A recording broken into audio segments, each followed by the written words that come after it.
Assalamualaikum warahmatullahi wabarakatuh. Halo semuanya teman-teman, selamat siang, selamat datang kembali di channel kesayangan kita, channel Lilo Entry, dan masih bersama saya Elo. Dimanapun teman-teman berada, semoga teman-teman selalu dalam keadaan sehat, bahagia, dan dimurahkan rezekinya. Amin, amin, ya robbal alamin. Doa terbaik untuk teman-teman semua ya.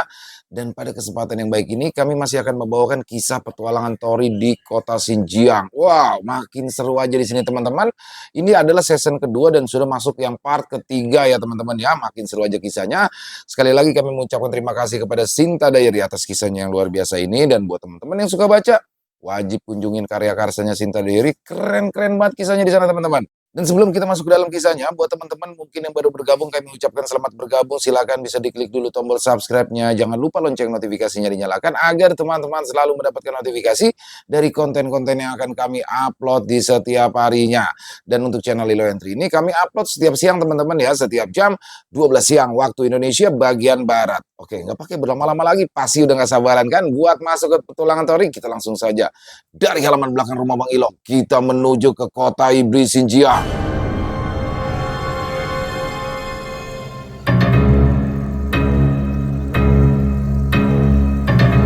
Sabtu menyusul tanah kematian, kota iblis Xinjiang.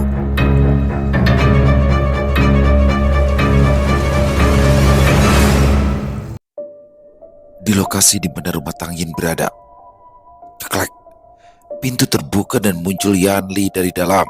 Oh, cepat sekali kau kembali. Kemana Tang sekarang?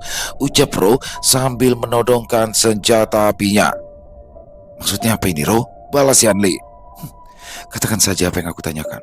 Tergantung jawabanmu, timah panas ini melesat atau tidak, kata Ro.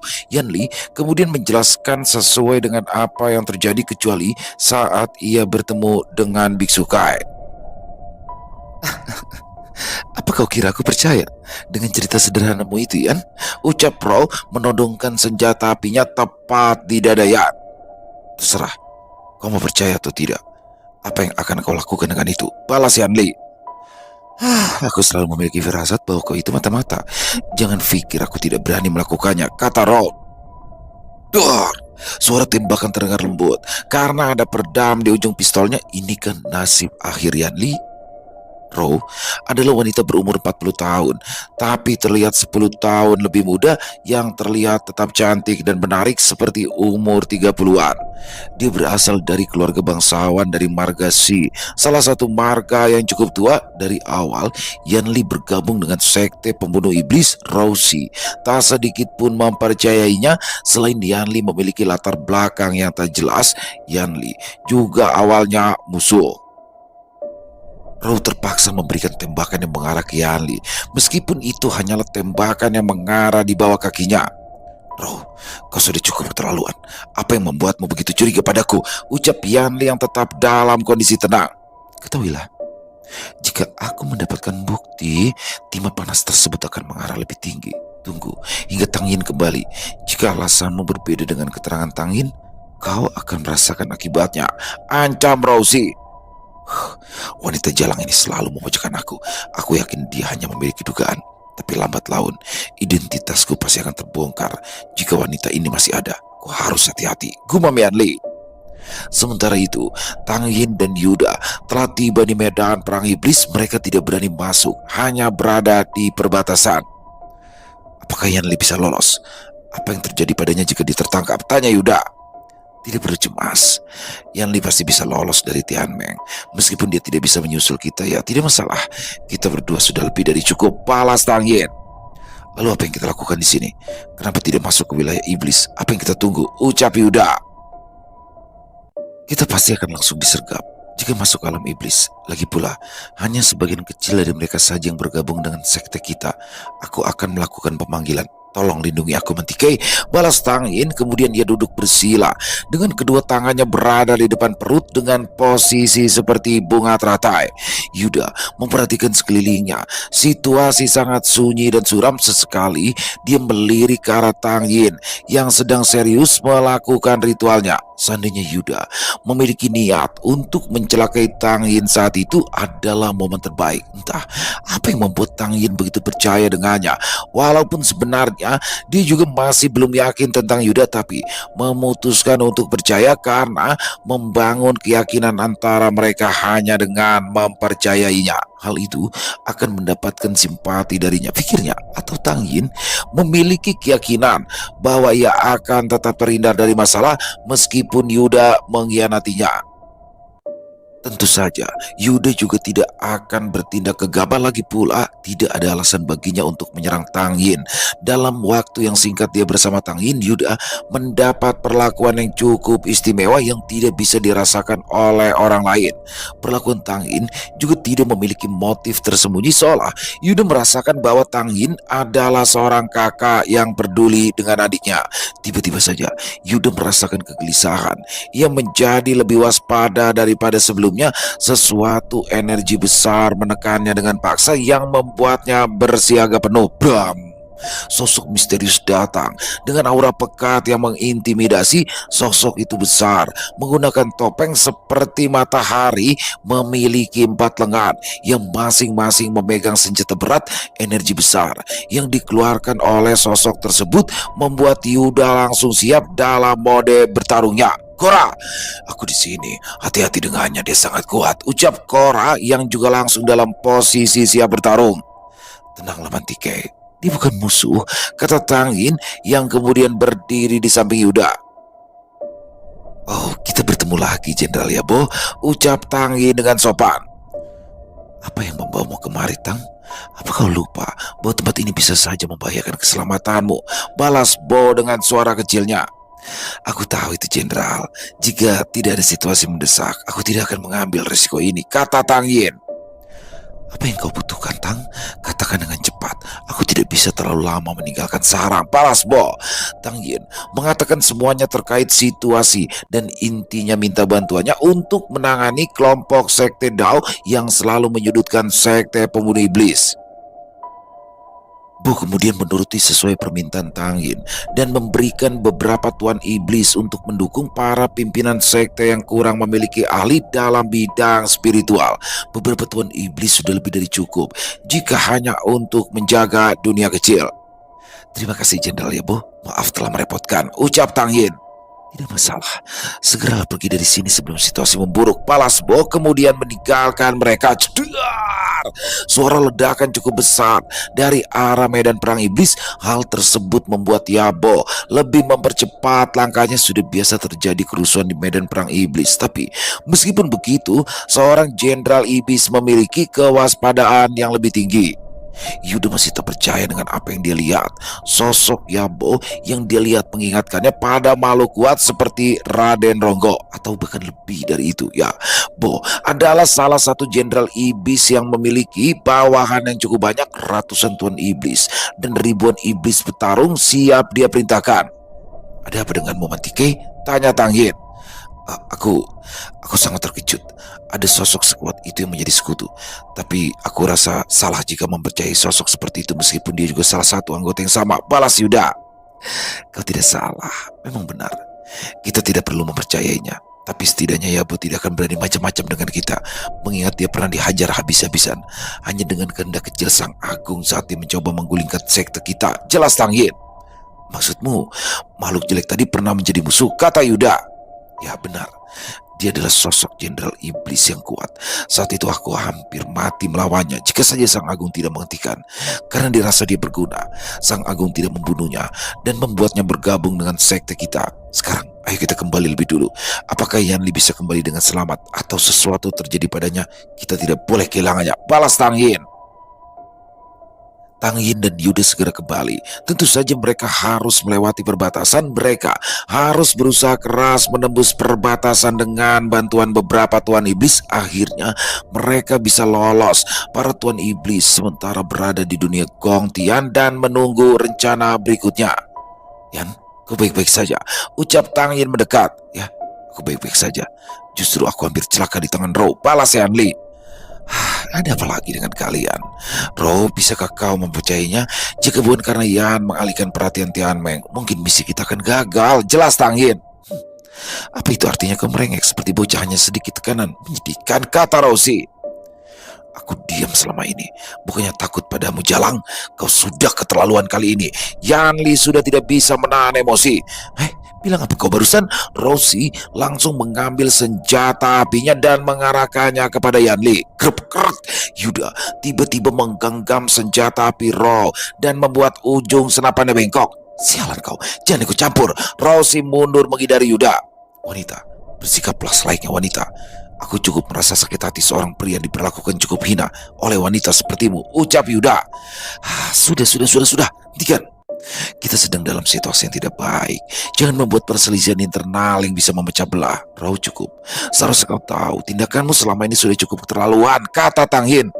Terserah, balas Rosie meninggalkan mereka.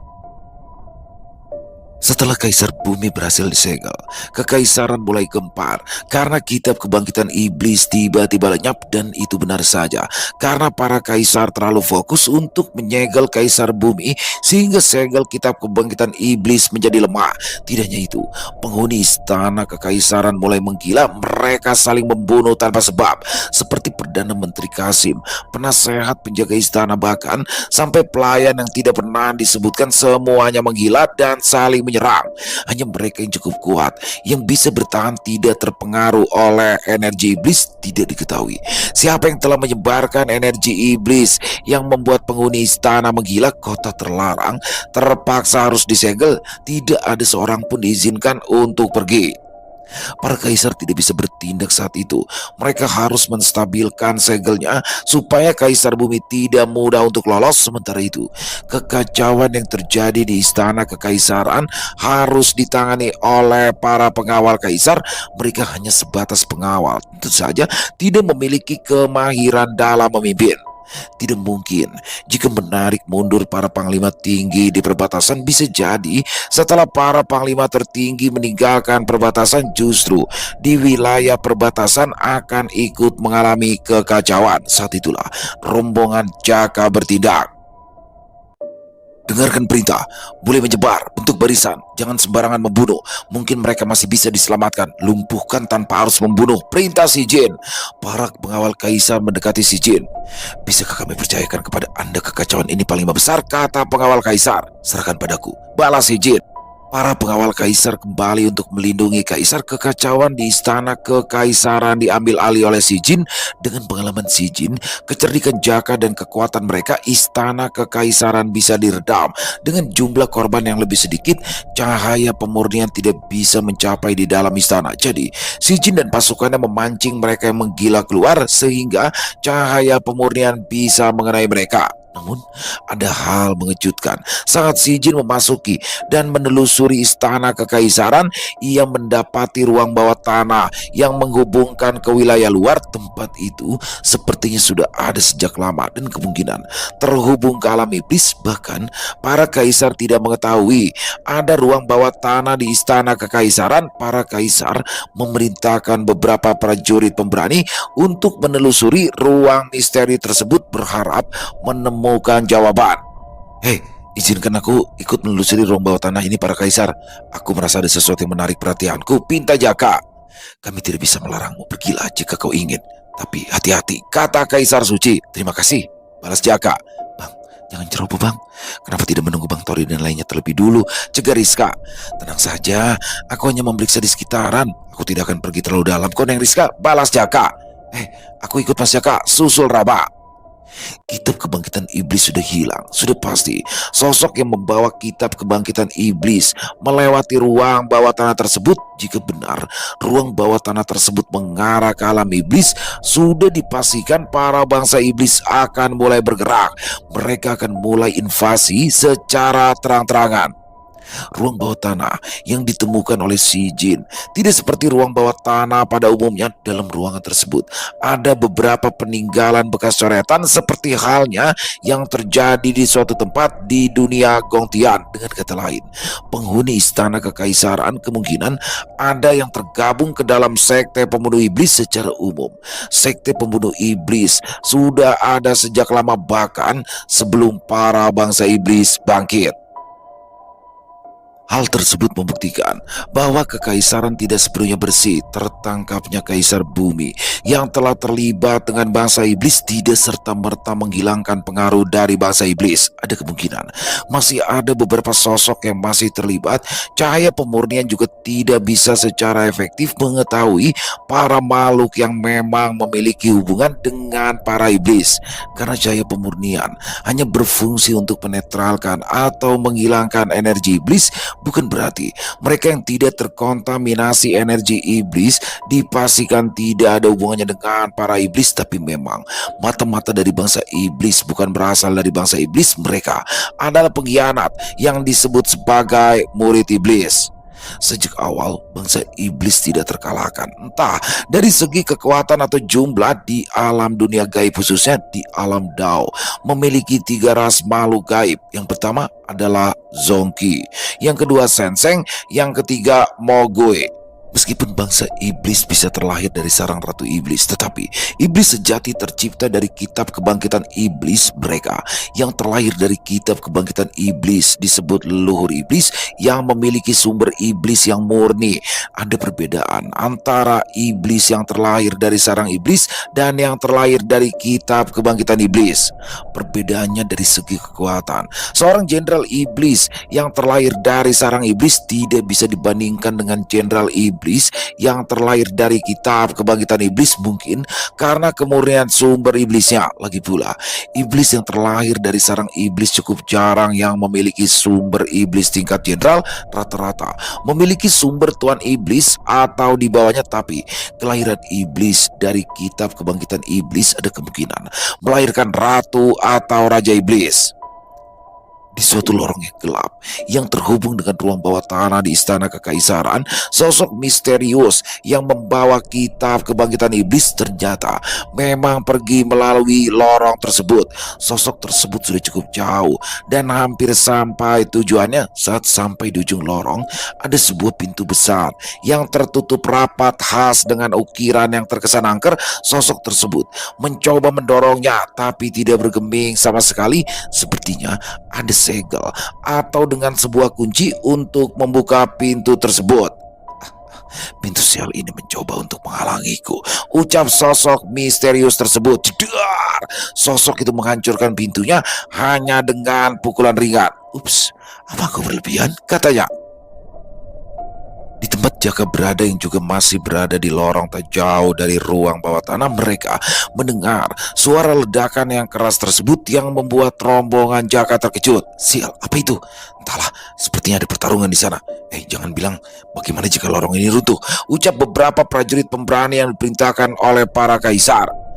Kira-kira itu apa ya Mas Jaka? Tanya Rama. Kecil sih kemungkinan jika ada pertarungan. Menurutku suara ledakan barusan adalah suatu benturan, sesuatu yang dipaksakan sehingga terjadi suara sekeras itu. Hanya ada kemungkinan ada sosok yang memaksa membuka pintu atau sesuatu yang keras. Jelas Jaka. Iya masuk akal. Spekulasi yang hebat. Ya, tidak salah lagi, manusia berbakat, ucap beberapa prajurit yang membuat Jaka semakin menyombongkan sikapnya. Dengan berani, Jaka memimpin berjalan dengan tegak. Setiap langkahnya menyiratkan gerakan yang mendramatisir seperti dialah yang terhebat. Rama menyesal mengikuti Jaka. Dia harus menanggung rasa malunya.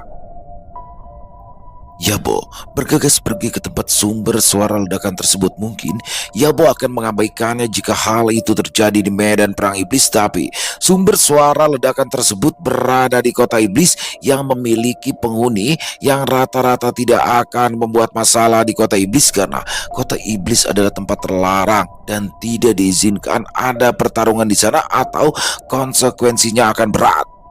Di balik pintu yang dihancurkan oleh sosok misterius tersebut ternyata menghubungkan langsung dengan kota iblis Xinjiang yang mana menjadi kota pusat bangsa iblis.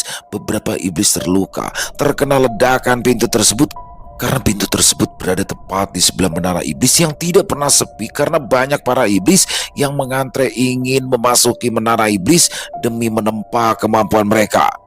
Makhluk mana yang berani membuat kekacauan, ucap salah satu tuan iblis. Halo, maaf telah membuat keributan. Aku tidak sengaja merusak pintunya, katanya. Hei, Dari pasukan mana kau berasal? Beraninya membuat keributan, kata Tuan Iblis. Dengan penuturan Tuan Iblis, sosok misterius tersebut langsung dikepung oleh beberapa Tuan Iblis. Tunggu dulu, aku bukan musuh. Di mana aku bisa bertemu dengan Raja Iblis? Katanya. Hei, siapa kau penyusup? Bentak Tuan Iblis. Jedum. Jenderal Yabo, kau salah satu Tuan Iblis. Apa yang terjadi di sini? Tanya Yabo dengan suara kecil. Ya, dia penyusup jenderal. Dia datang dari gerbang larangan dengan paksa dia mendobrak dari dalam.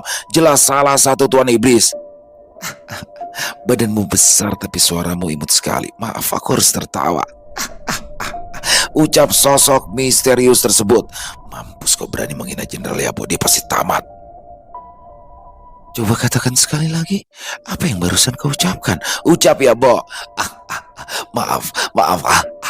Sosok itu belum bisa menahan tawanya Yabo. Tak lagi bisa menahan amarahnya. Energi iblis yang dahsyat keluar hingga membuat tanah yang dia pijak hancur. Para Tuan Iblis menyingkir dari Yabo. Takut mereka terlibat dan terkena dampaknya. Mampus sudah makhluk itu. Berani-beraninya dia menyinggung hal tabu kepada Jenderal Yabo, kata beberapa Tuan Iblis. Jedum. Yabo langsung menyerang sosok misterius tersebut yang masih tertawa. Mengetahui Yabo tiba-tiba menyerang, sosok tersebut menghindar. Yabo semakin brutal, membuat tempat sekitaran porak-poranda. Tapi Yabo kesulitan. Sosok misterius tersebut ternyata cukup lincah. Serangan Yabo tidak sedikit pun bisa mengenainya, meskipun keempat lengannya memancarkan serangan mematikan. Jangan menghindar seperti pengecut. Lawan aku, bajingan. Ucap Yabo. Tolong hentikan. Maksudku hentikan kau berucap. Jujur, aku geli. Pala sosok tersebut. Jedang. Sosok misterius tersebut tidak bisa menghindari serangan berikutnya karena ia tidak fokus karena tertawa. Tapi serangan Yabo mampu ditahan olehnya dengan mudah dan hanya terpental beberapa langkah saja. Hentikan makhluk besar. Kita bisa bicara baik-baik, kata sosok tersebut sambil menghindari serangan Yabo. Tentu saja Yabo yang telah terselimut amarah tidak akan berhenti begitu saja sampai lawannya tumbang. Sosok tersebut menyadari hal itu dan mau tak mau dia harus melawan balik jika ingin menghentikan Yabo. Jedar! Tiba-tiba saja Yabo terpental dan membentur dinding pembatas. Apa yang terjadi? Bagaimana Jenderal Yabo terpental? Aneh. Hanya dengan sekali serangan, sosok tersebut mengempaskan Yabo. Apa kau baik-baik saja makhluk besar? Ucap sosok misterius tersebut. Yabo berdiri semakin emosi. Tidak ada yang pernah mempermalukan dia sejauh itu. Dia kembali menghampiri sosok tersebut dan melancarkan serangan berikutnya. Kecepatan serangan Yabo meningkat. Kini dia benar-benar serius, tapi sosok misterius tersebut juga masih bisa menghindari serangannya. Yabo, hentikan, ucap sosok misterius lain yang datang menunggangi kuda putih yang memiliki kepala seekor harimau. Rajaku, yang mulia raja, ucap beberapa sosok Tuan Iblis. Yabo langsung menghentikan serangannya dan menghampiri Raja Iblis. Yang mulia raja, ucap Yabo bersimpuh. Keributan yang terlalu mencolok. Siapa kau ini? Aku tidak pernah melihat ada sosok sekuat dirimu di kota iblis, ucap Raja Iblis Mogu. Salam yang mulia, mohon maaf saya atas keributan yang terjadi. Saya Lauce, Jenderal Iblis yang belum lama bangkit. Saya hanya ingin menemui yang mulia, tapi mereka mempersulit. Jelas Lauce. Jenderal Iblis yang baru bangkit? Tidak mungkin, benar dia pasti bohong, ucap mereka yang ada di sana. Oh, kau seorang Jenderal Iblis yang baru bangkit. Kenapa aku tidak mendengar berita besar ini dari Ratu, kata Mogu. Maaf yang mulia raja, karena aku bangkit bukan dari sarang ratu, balas Lauce. Maksudmu? Ya benar, aku terlahir langsung dari kitab kebangkitan iblis, kata Lauce sambil mengeluarkan kitab tersebut. Raja Iblis gemetar, Yabo bahkan sampai terjatuh karena saking terkejutnya para Tuan Iblis yang menyaksikan secara langsung sebuah kitab kebangkitan iblis. Tersenyum semangat, Raja Iblis dengan hati-hati memegang kitab kebangkitan iblis dan mengangkatnya tinggi-tinggi. Akhirnya kitab kebangkitan iblis bisa kembali kita dapatkan. Ini adalah awal kejayaan bangsa iblis. Ucapan Raja Iblis disambut dengan semangat yang membara. Sudah lebih dari jutaan tahun bangsa iblis mengalami kemunduran. Jatuhnya kitab kebangkitan iblis akan memulai awal baru bagi bangsa iblis, dan saatnya mereka untuk tumbuh dan kembali menguasai seluruh alam semesta.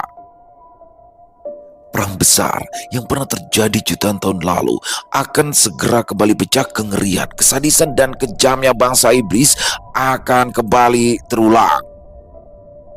Sementara itu, di lokasi Jaka dan yang lainnya berada di dalam lorong jalur yang dilalui Jenderal Iblis Lauce, Jaka dan lainnya mendengar sorakan tersebut. Timbul rasa penasaran dalam dirinya untuk memastikan.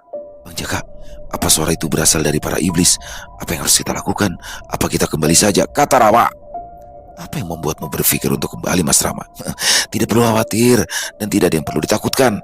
Hanya beberapa sosok iblis saja, tak lebih tinggi derajat dengan kita para manusia. Ayo kita selidiki, balas Jaka dengan percaya diri. Tetapi Tuan, jika di depan sana adalah kawasan iblis, hal itu akan berbahaya.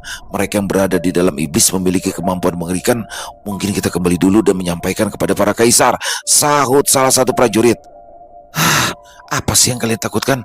Selama ada Jaka, apa yang harus ditakuti? Ucap Jaka dengan kepercayaan dirinya yang tinggi hingga aura kesombongannya membuat gemetar yang mendengarnya. Rama hanya menghela nafas. Dia tidak bisa lagi memberikan pendapat. Mereka akhirnya melanjutkan penyelidikan. 10 orang prajurit pemberani menyertai Jaka dan Rama. Para prajurit tersebut juga tidak lemah. Mereka adalah prajurit khusus yang menjaga kekaisaran. Siapa di sana? Kata salah satu tuan iblis. Maaf, salah jalan. Balas Jaka, tangkap mereka. Dalam sekejap, Jaka dan rombongan langsung terkepung oleh para tuan iblis. Cetar! Secara refleks, Jaka langsung menyerang para tuan iblis. Keris cemeti api Jaka menyerang, membentuk lingkaran yang memiliki serangan menyeluruh ke arah para tuan iblis. Tapi tidak satupun serangan Jaka yang mengenainya. Refleks para tuan iblis sangat cepat sehingga mereka mundur dari jangkauan cemeti api. Bon, ai, kata Bobon. Jangan remehkan mereka. Bersiap Bon, ucap Rama. Ya aku tahu, mereka cukup kuat, balas Bobon. Jaka juga mengerahkan semua pendampingnya. Pendamping terkuat Jaka, sang naga hitam Uta. Bakar waspada, Uta bisa mendeteksi kemampuan lawan dari jarak jauh yang tidak dimiliki oleh makhluk lain selain naga. Tuan, kita harus segera pergi dari sini, kata Uta serius. Aku tahu kau memiliki kemampuan mendeteksi kekuatan lawan, tapi aku rasa mereka ini biasa saja, balas Jaka. Bukan mereka Tuan yang perlu diwaspadai, tapi ada sosok lain yang sangat mengerikan tak jauh dari sini. Kita harus pergi, jika tidak... Hei, siapa lagi yang menerobos gerbang terlarang? Kata Raja Iblis Mogu yang langsung membuat Uta menghentikan ucapannya. Sial, tekanan ini bukan dari makhluk sembarangan. Tidak pernah dalam hidup aku menemui sosok sekuat dirinya. Gumam Rama gemetar. Bahkan Bobon harus mengeluarkan kemampuan sejatinya yang tak pernah ia gunakan selama ini. Bos, dia sangat kuat bos. 10 sosok sepertiku mungkin bukan tandingannya, kata Bobon. Rombongan Jaka ketakutan. Hanya berhadapan dengan Raja Iblis Mogu. Aura gelap Raja Iblis Mogu cukup membuat mereka terintimidasi, yang membuat refleks jiwanya mengeluarkan pertahanan penuh. Yang mulia Raja Iblis, mereka bukanlah bagian dari kita. Aku yakin kali ini bahwa mereka adalah penyusup. Apa yang harus kami lakukan? Ucap salah satu tuan iblis. Bunuh! Raja Iblis Mogu langsung berikan perintah eksekusi. Rombongan Jaka langsung berada dalam kondisi waspada tingkat tinggi. Sekali lagi Jaka membuat keputusan gegabah. Keputusannya saat itu bisa membahayakan nyawa semuanya. Para tuan iblis langsung menyerang. Saat Raja Iblis Mogu memberikan aba-aba, pertarungan tak bisa dihindari lagi. Rombongan Jaka bertahan. Bahkan Jaka tidak bisa berbuat banyak. Jaka hanya bisa membantu Yada untuk memperkuat pelindungnya. Meskipun saat itu mereka bisa bertahan dari serangan para tuan iblis, tentu saja pelindung Yada bukan untuk pertahanan jangka panjang. Cari cara untuk lolos dari kepungan. Serahkan padaku pertahanan ini. Tapi pelindung ini tidak bisa bertahan lama. Gunakan kesempatan untuk menerobos, ucap Jaka. Bon, kita maju. Sekerahkan segala yang kita punya, kata Rama. Ai. Beberapa duplikat Bobon terbentuk dan menyerang satu sisi. Rama dan Bobon berusaha untuk membuka jalan keluar. Para tuan iblis yang menghadang Rama dan Bobon harus menerima akibatnya. Pukulan Bobon sangat berat, yang mana membuat para tuan iblis terpental. Tuan iblis berhamburan melayang ke udara, tapi mereka harus berusaha lebih keras lagi. Mereka berada di kawasan kota iblis. Tak terhitung banyaknya para tuan iblis yang ada di sana. Mereka cukup hebat bisa bertahan selama ini, kata Raja Iblis Mogu. Yang mulia Raja Iblis, izinkan aku menanganinya. Kita tidak boleh kehilangan tuan iblis lebih banyak, pinta ya Bo. Ya, benar yang kau katakan. Segera selesaikan ini untuk mengurangi jumlah korban. Ucap Raja Iblis Mogu. Siap yang mulia, balas Yabo. Maaf yang mulia Raja, suara Yabo membuat saya geli. Saut Tauce. Bisa dimaklumi, tapi Yabo adalah salah satu jenderal hebat. Kalian harus bisa bekerja sama di masa depan, kata Raja Iblis Mogu. Yabo tahu seberapa hebat Lao Che. Dia tidak peduli lagi dengan sikapnya yang menghina. Serangan Lao Che sebelumnya cukup membuat Yabo terluka serius. Meskipun dia terluka melawan rombongan Jaka, itu bukanlah hal yang sulit baginya. Pelindung Yada langsung hancur. Hanya dengan sekali serangan Yabo, sekarang tidak ada lagi pelindung yang menjaga mereka. Yada langsung kembali karena terluka parah. Rombongan Jaka semakin terpojok. Para prajurit kekaisaran mulai tumbang. Tuhan, segeralah cari jalan keluar. Kami akan menahan semampu kami, ucap salah satu prajurit. Oh tidak, kita akan kembali bersama, balas Jaka. Kami tetap percaya kepada Anda. Anda adalah harapan kami. Tidak peduli sosok seperti kami mati asalkan Anda selamat, kata prajurit lainnya. Benar, tolong sampaikan kepada para kaisar bahwa kami bertarung dengan luar biasa, sahut prajurit kekaisaran dengan senyum ramahnya. Jangan bertindak sembarangan, cegah Jaka. Namun prajurit kekaisaran bukanlah bawahan Jaka. Mereka bertindak sesuai keinginannya sendiri. Tidak ada yang bisa memerintahkan mereka kecuali kaisar. Para prajurit kekaisaran berjumlah 6 orang yang masih bisa bertahan bekerja sama untuk menghadapi Yabo. Tras! Yabo tidak perlu banyak usaha untuk menyingkirkan ke-6 prajurit tersebut. Hanya dengan sekali ayunan senjata mereka langsung tersapu. Pergilah Tuan, kata salah satu prajurit kekaisaran sebelum dia mati dengan tubuh terbelah dua. Jaka sangat marah. Mereka sangat percaya dengan Jaka dan harus mengalami nasib tragis karena mengikuti keputusannya. Bahkan mereka masih percaya kepada Jaka meskipun ajal menyebutnya. Jaka sangat marah dan berniat untuk membalas dendam. Jaka tidak peduli meskipun mereka hanyalah para prajurit kekaisaran yang tidak memiliki pengaruh, tapi kepercayaan dan kesetiaan mereka membuatnya menjadi seorang prajurit yang berharga. Itulah yang Jaka pikirkan. Dengarkan semuanya, kita akan habis-habisan, ucap Jaka. Siap, saut Uta, Subali dan kedua Sirah. Cetar! Pusaka keris Brawo Geni berkobar. Api dari cemeti lebih besar karena semangat Jaka membara. Yang Brawo muncullah. Aku butuh bantuanmu, kata Jaka. Jaka melempar kerisnya ke udara. Cemeti api mengamuk menyerang segala arah. Beberapa tuan iblis hangus terbakar. Bahkan sumber iblis ikut terbakar. Dengan kata lain, mereka para iblis yang mati tidak bisa bereinkarnasi. Api Brawo adalah salah satu roh elemen api yang mampu memusnahkan iblis. Dengan kata lain, api Brawo adalah musuh alami bangsa iblis. Setelah cemeti api mengamuk, kemudian menjelma menjadi sosok lelaki tua kekar dengan rambut api berkobar. Itulah wujud sebenarnya dari Eyang Brawo Geni. Yabo bahkan harus mundur menjaga jarak karena panas api yang dipancarkan Eyang Brawo Geni bisa mengikis energi iblis. Jaka benar-benar tidak main-main. Selama ia menapaki jalan spiritual, baru pertama kalinya dia memanggil Eyang Brawo Geni. Meskipun sebelumnya Eyang Brawo Geni pernah muncul, itu bukanlah wujud terkuatnya. Sosok sesungguhnya Eyang Brawo Geni adalah apa yang terlihat saat ini. Kemampuan Jaka telah jauh meningkat. Mungkin mengeluarkan Eyang Brawo Geni adalah kartu as yang ia miliki, mengingat Raja Iblis juga ada di sana. Jaka tidak ada pilihan lain. Tapi apakah situasi akan sesuai dengan apa yang Jaka harapkan?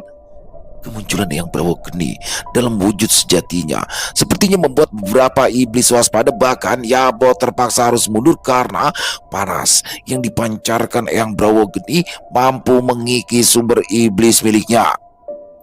Setelah ribuan tahun berlalu, akhirnya tiba iblis-iblis sialan ini. Tidak bisakah kalian untuk tidak berbuat onar? Itu roh api. Bagaimana bisa ada roh api di sini? Ya, bukankah roh-roh elemen terikat dengan dunia kecil? Kata para tuan iblis. Kata-katamu tidak tepat. Lihatlah di mana kau berada. Mereka lah yang telah membuat onar di wilayah kami, ucap Raja Iblis Mogu mendekat tanpa takut terpengaruh oleh pengikisan panasnya api yang dipancarkan Brawo Geni. Lagi-lagi kau gegabah, nak, kata Brawo Geni. Jaka diam. Ia tidak bisa menjawab. Kau pasti Raja Iblis. Sudahi perselisihan ini. Biarkan kami pergi dengan tenang, kata Brawo Geni. Apa yang membuat roh api sepertimu begitu percaya diri? Satu roh elemen berani membuat penawaran, bahkan jika kelima roh elemen di sini tidak akan membuat aku gentar. Siapa yang berani menyusup? Mati, balas Raja Iblis Mogo. Kemunculan Eyang Prawo Geni sepertinya masih kurang cukup untuk mengancam Raja Iblis Mogo. Ditambah saat ini kitab kebangkitan iblis berada di tangannya. Meskipun tanpa kitab kebangkitan iblis, Raja Iblis Mogo masih percaya diri untuk melawan para roh elemen. Sepertinya Eyang Prawo Geni harus bertindak. Raja Iblis sungguh tegas, tanpa toleransi. Jika kau memaksa pria tua ini, akan meladenimu, kata Brawogeni. Seluruh jiwa Eyang Brawogeni langsung terselimuti api yang lebih besar. Api berkobar dengan ganas, membuat para iblis mulai menjauh dan menjaga jarak karena panas api yang luar biasa. Raja Iblis masih tetap tenang. Ia mampu mengimbangi Eyang Brawogeni dengan energi iblis yang bahkan melebihi pancaran apinya. Carilah kesempatan untuk melarikan diri. Aku tidak yakin bisa menahan Raja Iblis dalam pertarungan yang panjang, kata Brawogeni kepada Jaka melalui kesadaran spiritualnya. Para iblis jalan ini telah membantai semua prajurit kekaisaran. Aku tidak bisa pergi begitu saja sebelum memusnahkan sebagian dari mereka. Bahkan jika mungkin, aku akan membantai semuanya, balas Jaka. Jangan keras kepala. Segera cari jalan keluar sebelum situasi membuatmu tidak bisa kabur, kata Brawogeni. Roh api, sepertinya kau cukup sombong. Jika begitu mari kita bermain. Aku cukup yakin dengan kemampuanmu. Tapi bagaimana dengan mereka? Ucap Raja Iblis. Ayolah, aku akan menemanimu bermain-main. Biarkan mereka menjadi penonton. Apakah kalian tidak tahu malu harus bertindak keroyokan pada kami yang lemah ini? Balas Eyang Brawogeni mencoba menipunya dengan kata-kata memancing. Apa kau pikir aku tidak memberikan kalian kesempatan? Kau saat ini mencoba mengulur waktu. Aku tahu, jika aku tidak memberimu kesempatan, buat apa aku menanggapi omong kosongmu? Jelas Raja Iblis Mogo. Ya, Raja Iblis Mogo sangat cerdas. Kecerdasannya mungkin setara dengan manusia dan kekuatannya tidak bisa dibayangkan. Raja Iblis Mogo juga tidak bisa dibujuk dengan cara apapun. Eyang Brawogeni tak lagi bisa bermain kata-kata dengan Raja Iblis. Sebelum Raja Iblis Mogo berinisiatif untuk menyerang, Eyang Brawogeni memulainya terlebih dahulu. Segera cari kesempatan kabur. Aku akan menahan Raja Iblis. Berusahalah untuk menghindari Jenderal Iblis, ucap Brawogeni yang kemudian melancarkan serangannya. Dipikir aku akan diam saja, kata Lauce. Lauce menghampiri Jaka dan Yabo mengarahkan serangannya kepada Rama. Para tuan iblis juga tidak tinggal diam. Jaka dan Rama harus dikepung oleh para iblis. Sementara itu Eyang Brawogeni bertarung sengit dengan Raja Iblis. Terlihat dari ekspresi Raja Iblis yang sangat tenang saat menghadapi serangan yang dilancarkan oleh Eyang Brawogeni. Terimalah nasib kalian, kata Yabo. Jedung. Bos, kau baik-baik saja, kata Bobon. Aku baik-baik saja. Carilah celah untuk keluar dari kepungan, Bon, balas Rama yang menahan kedua senjata Yabo yang mengarah padanya. Meskipun Rama tangan kosong, lengannya sekuat berliat, mampu menahan senjata spiritual jenis apapun. Selain itu, Rama juga cukup lincah dan memiliki serangan jarak jauh yang cukup kuat. Jedung. Dengan segenap kemampuan Rama, Yabo mampu dipukul mundur meskipun hanya terpental beberapa langkah. Rama diuntungkan karena Yabo terluka, jadi Rama tidak terlalu kesulitan melawan Yabo. Tapi tetap saja Rama harus habis-habisan melawan. Mau bagaimanapun, tetap pihak iblis sangat diuntungkan. Hanya saja Rama jauh lebih beruntung daripada Jaka. Ya, Jaka harus mati-matian menghadapi Lauce, Jenderal Iblis sejati yang terlahir dari kitab kebangkitan iblis. Kemampuan Lauce tak bisa dibandingkan dengan Yabo. Dalam kondisi prima sekalipun, Lauce juga nampak bermain-main saat menghadapi Siri dan Suru, karena hanya kedua sirah saja yang mampu menandingi kemampuan Lauce. Karena Lauce adalah iblis tipe pembunuh yang memiliki kecepatan. Uta tidak bisa memanggil pasukannya karena kondisi tertentu, jadi dia harus mengandalkan dirinya sendiri untuk melindungi Jaka. Tanpa keris Brawo Geni, Jaka tidak memiliki kemampuan untuk menyerang.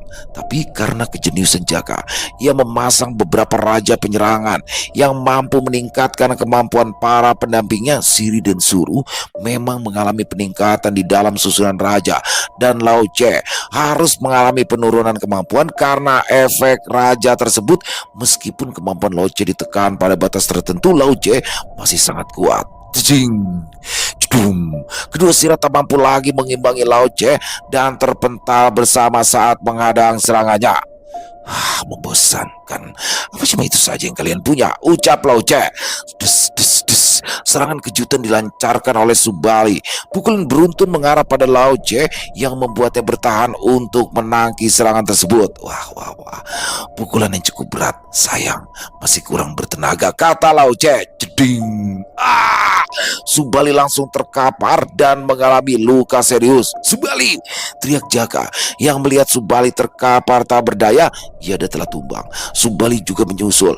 Begitu juga dengan Siri dan Suru. Satu persatu pendamping Jaka telah tumbang. Situasinya semakin mengancam. Apa yang akan dilakukan Jaka untuk menghadapi Lao Che? Mampukah Jaka bertahan? Saat mengetahui Subali tumbang, Uta langsung menahan Lao Che. Meskipun Uta tidak memiliki kepercayaan diri melawannya, dia yakin armor Sisiknya sangat kuat yang bahkan mampu menahan serangan penuh Raja Adiwangsa saat adu tanding tanpa lecet sedikit pun. Oh, sekarang giliranmu. Baik, coba kau tahan seranganku. Lao Che langsung melancarkan serangannya. Jedar! Dengan kedua tangannya melindungi dada, Uta berhasil menahan serangan dahsyat Lao Che. Armor sisik Uta memang sangat kuat, bahkan hanya menggores sedikit sisiknya yang tidak bisa dilakukan oleh Raja Adiwangsa. Jelas, serangan Lao Che jauh lebih kuat daripada Raja Adiwangsa. Wow, kau cukup hebat. Baiklah, terima seranganku berikutnya. Jedum!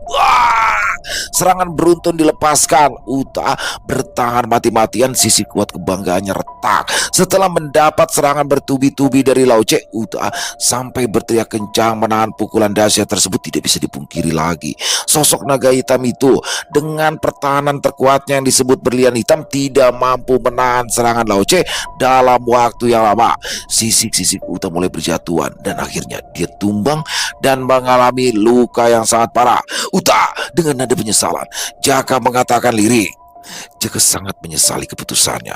Bukan hanya mengorbankan 10 prajurit yang mempercayainya, bahkan para pendampingnya juga harus mengalami kondisi yang buruk. Kau adalah satu makhluk yang bisa bertahan pertama kali dari serangan beruntunku. Kau patut dipuji. Sekarang giliranmu, kata Lao Che. Kemudian ia menghampiri Jaka. Tak peduli sekuat apapun Jaka, dia bahkan tidak akan mampu untuk menahan sekali serangan Lao Che. Jedang. Kau, kata Jaka. Lao Che harus mundur menghindari Jaka karena tiba-tiba ada sosok kuat yang menghalanginya. Jika Lao Che tidak segera mundur, mungkin lengannya akan terpelintir dan hancur. Siapa sosok yang memiliki kemampuan memelintir tersebut? Ya, itu pastilah dia. Jaka cukup beruntung. Di saat kritis, ada sosok yang datang tiba-tiba menghalau serangan Lao Che. Sosok tersebut adalah jagoan dari tanah Jawa, seorang bangsawan dari kasta Brahmana Janoko. Dengan ciri serangannya yang memelintir musuh, serangan Janoko cukup unik yang jarang makhluk bisa melakukannya. Siapapun yang terkena serangan Janoko akan cukup menderita sebelum akhirnya jiwanya habis diperas seperti cucian basah. Kau, apa yang kau lakukan di sini? Bukankah kau harus menunggu Tori dan Desta di pagoda 5 unsur? Ucap Jaka. Tidak perlu dipikirkan. Tuanku diperintahkan kami untuk menjaga kalian sebelum masuk pagoda 5 unsur. Yang menjadi pertanyaan, apa yang kau lakukan di sini? Balas Janoko. Jaka tidak bisa menjawab. Dia cukup merasa bersalah dengan apa yang dilakukan dengan keputusan gegabahnya. Siapa lagi muncul? Pengecut mana yang berani menyerang diam-diam? Kata Lao Che. Kedua lengannya gemetar terkena sedikit serangan Janoko. Meskipun Lao Che mampu menghindari serangan Janoko tepat waktu, dia masih tidak sepenuhnya menghindari serangannya. Tolong mundurlah, serahkan pada kami, ucap Janoko kepada Jaka. Kami? Apa kalian, kata Jaka. Wow de Jundui Lailai, si Jin. Hua! Si Jin memanggil pasukan kayangan untuk menekan para tuan iblis yang mengepung Jaka dan Rama. Bentuk formasi kincir dan terobos mereka. Perintah si Jin. Hua! Formasi kincir adalah formasi bertahan dan menyerang. Para prajurit kayangan berbaris seperti kincir angin dan bergerak memutar, maju perlahan. Layaknya kincir angin yang berputar, semakin lama pergerakan prajurit kayangan semakin cepat karena dipadukan dengan tunggangan mereka. Awas, serangan musuh dari belakang, teriak salah satu tuan iblis. Pergerakan prajurit kayangan semakin cepat. Para tuan iblis tidak bisa mempertahankan posisinya saat bertabrakan dengan formasi kincir. Grep, grep, grep. Akar spiritual mengikat keempat lengan Yabo. Dalam kondisinya saat ini, Yabo tidak kuasa untuk meloloskan diri dari jeratan akar spiritual Serikandi. Rama sudah cukup kepayahan. Untungnya tidak terjadi kerusakan serius pada jiwa Rama. Akar spiritual Serikandi tidak hanya berfungsi menjerat musuh, tapi juga mengikis vitalitas jiwa musuh. Lengan kekar Yabo perlahan menyusut dan mengering. Atras! Yabo berhasil lolos dari jeratan akar spiritual, tapi dia harus membayar mahal dengan tindakannya itu. Ya, keempat lengannya putus dan membuat kondisinya cukup menjadikan. Yabo gemetar. Ia menggertakkan giginya. Serat, serat, serat, serat. Sesuatu menjijikan untuk dilihat. Keempat lengan Yabo tiba-tiba tumbuh seperti halnya ekor kadal. Ih, menjijikan sekali, ucap Serikandi menutup hidung dan mulutnya. Yabo seperti kelelahan. Setelah mengeluarkan lengan baru, energi iblisnya menyusut yang menandakan dia dalam kondisi lemah. Serikandi tidak menyia-nyiakan itu. Lauce tiba-tiba menghalau serangan Serikandi. Akan sangat dirugikan jika kau mati, Yabo, kata Lauce. Pergilah dan bergabung dengan si Jin. Biarkan kami yang mengurus di sini, kata Serikandi kepada Rama. Baik, terima kasih atas pertolongannya, balas Rama. Kepungan dari para tuan iblis berhasil diterobos oleh prajurit kayangan. Rama langsung pergi bergabung dengan si Jin dan menyeret Jaka yang keras kepala. Serikandi dan Janoko juga mulai mundur. Tujuan mereka hanyalah menyelamatkan Jaka dan Rama. Wus, jedung, jedung, jedung. Aku pikir ada keributan apa, situasi yang langka, ucap salah satu jenderal iblis yang baru datang bernama Biksi. Apakah bangsa kita selama ini bisa-bisanya kota iblis menjadi pondasi utama dimasuki oleh musuh? Balas jenderal lainnya yang bernama Gujing. Hentikan ucapannya tak pantas. Kau tidak lihat yang mulia Raja Iblis Mogu sedang bertarung, sahut jenderal iblis berikutnya yang bernama Yubing. Mulut memang racun. Suatu saat ucapan akan membunuh, kata jenderal iblis wanita yang bernama Monaye. Monaye, apa kau berharap aku mati lebih cepat? Apa masalahmu, dasar jalang, balas Gujing. Apa kau bilang? Katakan sekali lagi, akan aku sobek mulut beracunmu itu, ucap Monaye marah. Kedatangan keempat jenderal iblis tentu saja akan membuat situasi semakin sulit. Untungnya mereka tidak berinisiatif menyerang dan membantu Yabo. Para jenderal iblis lebih memilih mendekati raja mereka karena mereka tidak ingin Raja Iblis bertindak hanya karena musuh yang mereka anggap tak penting. Yang mulia Raja, Anda tidak perlu repot-repot untuk turun tangan, serahkan pada kami, ucap Biksi. Tidak perlu, roh api ini tidak sederhana. Jika kalian melawannya, kalian akan mengalami kerugian meskipun kalian menang. Dia tidak akan bisa berbuat apa-apa selama aku yang menahannya. Kalian bantu saja Yabo dan Lauce, jenderal iblis yang baru. Jangan biarkan penyusup lolos, bunuh semua. Perintah Raja Iblis Mogu. Siap, jawab para jenderal iblis. Keempat jenderal iblis menghampiri Serikandi dan Janoko. Pertarungan terjadi, membuat mereka harus bertahan melawan 4 jenderal iblis. Jika 1 lawan 1 mungkin, Janoko dan Serikandi tidak akan kesulitan. 4 jenderal iblis harus mereka hadapi hingga mereka hanya bisa bertahan. Rombongan si Jin segera mundur. Bersama dengan Jaka dan Rama, Rizka dan Reta tidak berani ikut. Mereka menunggu di ruang bawah tanah bersama prajurit kayangan yang si Jin tinggalkan. Jedung. Cupid melompat ke udara, lalu membesar dan mencoba menimpa para jenderal iblis. Tentu saja sekelas jenderal iblis dengan mudah menghindari. Dengan ukuran tubuh Cupid yang besar menjadi sasaran empuk bagi jenderal iblis. Hati-hati teman kecil, ucap Serikandi mengingatkan. Sudah terlambat untuk menghindar. Meleburlah gendut, kata jenderal iblis Gujing. seluruh tubuh Cupid dipenuhi oleh energi iblis yang pekat. Jika Cupid tidak melebur, dia pasti akan menjadi bagian dari iblis. Cupid sangat sembrono, tidak ada reta yang mengendalikan. Mungkin nasib buruk menimpa. Dasar bodoh, meleburlah.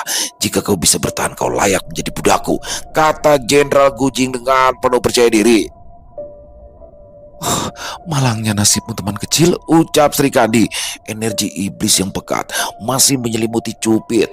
Energi tersebut seperti hidup dan hanya berada di sekitaran Cupid saja, tidak menyebar. Namun keanehan terjadi. Energi iblis tersebut semakin lama semakin pudar, bukan karena menghilang, karena menyebar, tapi seperti sedang tersedot. Apa-apaan itu? Bagaimana bisa energi iblisku memudar? Ucap Gujing. Terlihat Cupid sudah kembali dalam keadaan kecilnya. Bukan kondisi Cupid yang seperti anak kecil, tapi wujud Cupid yang sudah remaja. Cupid melahap energi iblis Gujing dengan santainya hingga tersisa. Cupid bersendawa. Bagus, kau bisa bertahan. Itu berarti kau sekarang adalah budakku. Kemarilah, datang ke majikanmu ini, bocah, kata Gujing. Kik, set. Gujing kaget. Ia menghindar dari serangan Cupid yang tiba-tiba. Meskipun tidak sepenuhnya bisa Gujing hindari, dia mengalami sedikit luka ringan di kedua pahanya. Sial, bagaimana bisa bocah itu selamat dari energi iblisku, kata Gujing. Setelah menyerang Gujing, Cupid langsung berlari dan kembali bersembunyi di belakang Sri Kandi. Hei kawan kecil, apa kau baik-baik saja? Tanya Sri Kandi. Tidak pernah merasa sebaik ini kakak cantik, jawab Cupid. Kau pandai meraih juga kawan kecil. Kemunculan Cupid membuat Raja Iblis Mogu mengalihkan perhatiannya. Dia tak lagi memperdulikan Eyang Brawogeni dan langsung menghampiri ke arah Sri Kandi berada. Janoko dan Sri Kandi bersiaga untuk menghadang segala kemungkinan terjadi jika Raja Iblis menyerang. Tapi Eyang Brawogeni tak tinggal diam. Raja Iblis Mogu terpaksa menahan serangan Eyang Brawogeni dan membuatnya harus mengurungkan niatnya menghampiri lokasi Sri Kandi dan Joko berada. Raja Iblis, benar-benar mengabaikan peritua sepertiku. Bukankah kau ingin bermain-main? Kenapa kau malah ingin menyerang orang lain? Ucap Brawogeni. Aku tidak bermaksud untuk menyerang. Aku hanya ingin tahu siapa makhluk kecil merah itu, balas Raja Iblis Mogu. Tipu muslihat apa yang ingin kau mainkan, Raja Iblis? Ucap Eyang Brawogeni. Aku hanya ingin tahu siapa makhluk merah kecil itu, tegas Raja Iblis. Apa kau akan melepaskan kami jika aku memberitahumu? Brawogeni mulai melakukan penawaran. Tunjukkan dia. Jika aku puas, kalian boleh pergi, kata Mogu. Bocah, kemarilah. Cupid ketakutan, ia memegang erat kaki Sri Kandi. Tidak perlu takut teman kecil, ucap Sri Kandi dengan lembut. Cupid akhirnya berani menambahkan diri. Raja Iblis Mogu dengan seksama memperhatikan Cupid. Saat Raja Iblis ingin mendekat, Eyang Brawogeni mencegah. Tinggalkan makhluk kecil ini, maka kalian semua bisa pergi, ucap Raja Iblis Mogu. Tidak bisa, makhluk kecil itu terikat dengan seseorang. Meskipun aku sebenarnya setuju dengan permintaanmu, makhluk kecil itu tidak akan mau, balas Eyang Brawogeni. Anggap saja kali ini keberuntungan kalian. Pergilah dan jangan pernah memasuki kota iblis lagi. Raja Iblis Mogu langsung membalikan badan. Entah apa yang difikirkan oleh Raja Iblis Mogu. Dengan mudahnya ia membiarkan mereka pergi. Tentu saja rombongan mereka langsung pergi selagi Raja Iblis tidak merubah keputusannya. Yang mulia, kenapa membiarkan mereka pergi? Ucap Jenderal Biksi. Raja Iblis Mogu hanya diam. Dia enggan untuk memberitahu kebenarannya. Menurut Raja Iblis, Cupid adalah iblis merah yang memang seharusnya tidak ada lagi, akan merepotkan jika Raja Iblis menyinggung sosok yang seharusnya tidak dia singgung. Karena dugaan Raja Iblis, Cupid adalah Pangeran Iblis Merah. Jaka dan Rama akhirnya bisa lolos dari maut, tapi meninggalkan bekas di hati Jaka yang mungkin akan sulit disembuhkan. Meskipun Jaka memiliki karakter yang sombong dan gegabah, dia sangat menghormati siapa saja yang mempercayainya. Sikap sombongnya sengaja dilakukan karena itu bentuk atau cara ia melakukan lelucon untuk menyairkan suasana. Keputusannya kali ini tidak hanya membuat 10 prajurit kekaisaran kehilangan nyawa, tapi juga telah membuat seluruh pendampingnya terluka. Hanya Eyang Brawogeni yang tidak terluka. Lagi pula, Eyang Brawogeni bukanlah pendamping Jaka. Dia adalah roh api yang bersemayam di dalam pusaka keramat Raja Kayu Hitam. Kejadian ini seharusnya menjadi pukulan keras baginya karena kejadian tersebut pertama kalinya Jaka tidak bisa mengendalikan situasi. Biasanya dia selalu didampingi Tori karena hanya Tori saja yang bisa ia dengarkan selain ayahnya sendiri, Ki Sabto. Tapi kejadian yang baru saja dia alami akan membuat Jaka semakin kuat, semakin besar kesulitan yang dia alami dan selamat darinya akan menumbuhkan pemahaman dan kekuatan yang tak bisa dijelaskan. Ini berkaitan dengan jiwa spesialnya, jiwa sugesti. Uta adalah sosok makhluk yang Jaka temui di hutan Kamalangan yang berada di alam Samarantu. Dia satu-satunya pendamping yang secara langsung membuat perjanjian dengan Jaka, sedangkan Yada dan Subali sebenarnya adalah penjaga Ki Sabto. Apapun yang terjadi dengan mereka, maka Ki Sabto akan merasakannya. Di suatu tempat yang jauh dari alam Dao, tepatnya di alam Nusantara di kawasan alam Kerinci, dalam lingkaran padepokan milik Guntur Geni atau Bagun yang saat itu dipimpin oleh Ki Sabto. Di halaman padepokan berkumpul beberapa ahli spiritual yang sedang melakukan pelatihan kepada murid-muridnya. Apa yang mengganggumu, Guru Besar? Tidak seperti biasanya Anda buruk, tanya salah satu ahli spiritual senior Jaka yang bernama Ki Joyo Winoto. Tidak ada, Ki Joyo. Aku mungkin kecapean saja, balas Ki Sabto. Anda harus istirahat banyak, Guru Besar. Jangan memaksakan diri. Untuk urusan padepokan serahkan saja pada kami, sahut Ki Salak Gede. Hei, jangan meremehkan beliau. Meskipun umur beliau mendekati 1 abad, beliau tidak bisa akan kelatihan hanya karena kegiatan di padepokan. Seperti apa yang dikatakan Ki Joyo, ada benarnya bahwa beliau sedang mengkhawatirkan sesuatu, ucap Ki Setyo Alam. Apa Anda mengkhawatirkan Jaka Guntur, Guru Besar? Jaka bukanlah orang yang harus Anda khawatirkan. Meskipun dia selalu bertindak gegabah, tapi Jaka tidak lemah. Aku justru khawatir dengan mereka yang berani menyinggung Jaka, kata Ki Joyo. Aku tidak akan khawatir jika Jaka hanya pergi di wilayah Nusantara ini. Tapi saat ini dia berada di tanah terkutuk di Cina, tempat terburuk dari yang terburuk di kawasan kota Iblis Xinjiang. Jelas Ki Sabto. Guru Besar, saya tidak paham apa yang Jaka lakukan di sana. Jika di sana sangat berbahaya, kenapa Guru Besar mengizinkannya? Ucap Ki Joyo. Siapa yang bisa mencegah anak seperti dia? Aku hanya memiliki firasat buruk. Yada dan Subali sepertinya mengalami cedera yang serius. Aku harap Jaka baik-baik saja, tutur Ki Sabto. Ada apa lagi, Pade? Apa Jaka buat ulah lagi? Bocah itu selalu saja bikin masalah, ucap Denbon. Kau benar, Nak Bon. Tapi ya sudahlah. Bagaimana pelatihanmu, Nak Bon? Tanya Ki Sabto. Sudah cukup baik untuk pengendalian, Pade. Aku sudah bisa mempertahankan kondisi biji besi tanpa harus dipicu dengan emosi. Kali ini Pangjar Jahanam itu pasti akan hajar, balas Bang Bon. Bon selalu berusaha menghindari aktivitas spiritual yang mana bisa mengganggu kenyamanan keluarganya, tapi ternyata hal itu tidak sesuai dengan yang Bon harapkan. Terlibat atau tidak dirinya dalam aktivitas spiritual keluarganya selalu saja mendapatkan gangguan dari makhluk halus. Teror pocong yang dialami keluarga Bon hanya salah satunya. Keluarga Bon menjadi sering mendapatkan gangguan makhluk halus seiring waktu. Ditambah, Bon secara tak sengaja telah mengaktifkan kondisi spesial, yaitu jiwa biji besi yang membuat jiwanya menjadi hitam legam saat emosinya bangkit. Jadi, Bon memutuskan untuk mengasah kemampuannya yang mendapat bimbingan langsung dari Ki Sabto. Dia tidak perlu lagi minta bantuan Jaka atau Ki Sabto jika sewaktu-waktu keluarganya diganggu makhluk halus lagi. Bon bisa dianggap murid Ki Sabto meskipun dia tidak memanggil dengan sebutan guru besar karena Ki Sabto masih memiliki hubungan darah dengan istrinya Bon. Istri Bon adalah keponakan Ki Sabto. Entah dari silsilah mana, panggilan Pade sudah menjadi panggilan yang wajar.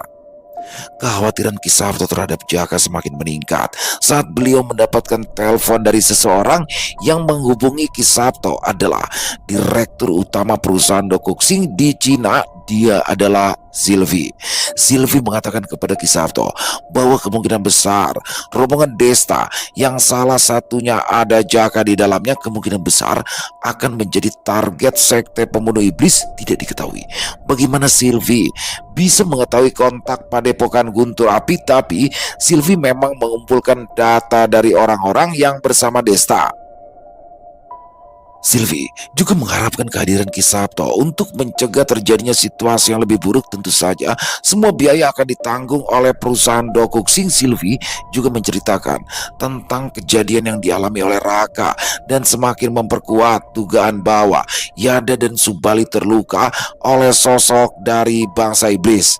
Aduh, kok bisa merembet sampai ke sana? Kata Ki Sabto memegang kepala dengan kedua tangannya. Ada apa guru besar? Tanya Ki Joyo, seseorang yang paling dekat dengan beliau. Kumpulkan semua pelatih. Ada sesuatu yang harus aku sampaikan, kata Ki Sabto. Padepokan Guntur Api memiliki 5 guru spiritual: Ki Joyo, Ki Setya, Ki Salak, Ki Babat Alas, dan Ki Jagat Segoro. Dan sebagai guru besarnya Ki Sabto Pamungkas, 5 orang ahli spiritual telah berkumpul di kantor Padepokan dan menunggu instruksi dari Ki Sabto tanpa mengulur waktu. Ki Sabto menjelaskan kepada semuanya situasi yang sedang terjadi dengan Jaka. Ada besar kemungkinan Jaka terlibat sesuatu yang sangat merepotkan. Ki Sabto akan pergi ke Xinjiang dan meminta beberapa dari mereka untuk ikut, karena ini juga menjadi perjalanan pertama mereka. Semuanya ikut mendampingi beliau dan Bon juga memaksa ikut. Padepokan sementara ditutup, para murid juga dipulangkan. Butuh waktu untuk mempersiapkan keberangkatan mereka. Ki Sabto memutuskan berangkat karena firasatnya yang selalu benar. 7 ahli spiritual dari Nusantara akhirnya pergi untuk mengobrak-abrik alam iblis di tanah kematian Xinjiang.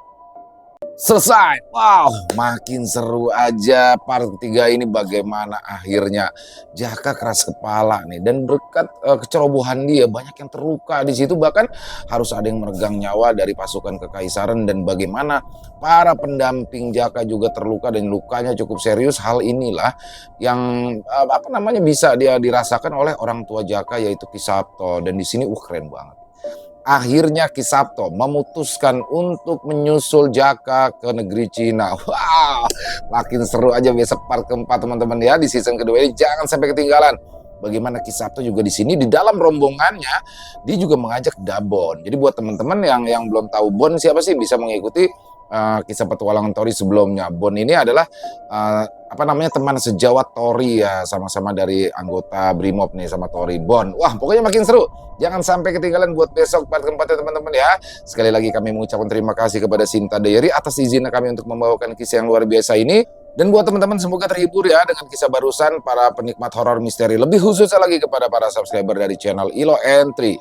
Dan buat teman-teman yang punya komentar lain, silakan bisa menuliskan di dalam kolom komentar ataupun hanya sekedar saling menyapa. Insya Allah kami akan membalasnya satu persatu. Buat yang suka dengan video, dengan kisahnya, bisa diklik tombol like atau tombol jempolnya. Boleh juga dibantu di-share link videonya ini ke teman-teman yang lain agar juga ikut merasa terhibur. Dan sekali lagi, buat teman-teman mungkin yang belum subscribe, bisa diklik tombol subscribe. Jangan lupa lonceng notifikasinya dinyalakan agar teman-teman selalu mendapatkan notifikasi dari konten-konten yang akan kami upload selanjutnya. Dan kami juga ingin mengucapkan terima kasih ya kepada teman-teman yang selalu mendukung kami, yang selalu hadir setiap harinya. Karena teman-temanlah kami selalu bersemangat berkarya di setiap harinya. Di akhir kata, saya Ilo mengucapkan permohonan maaf apabila mungkin dalam pembawaan kisahnya ada kata-kata saya yang salah ataupun ada kata-kata saya mungkin yang kurang berkenan. Saya mohon dibukakan pintu maaf yang seluas-luasnya. Sampai berjumpa lagi di konten-konten kami selanjutnya. Masih bersama saya Ilo di channel Ilo Entry. Salam sehat, sukses selalu untuk kita semua. Wassalamualaikum warahmatullahi wabarakatuh.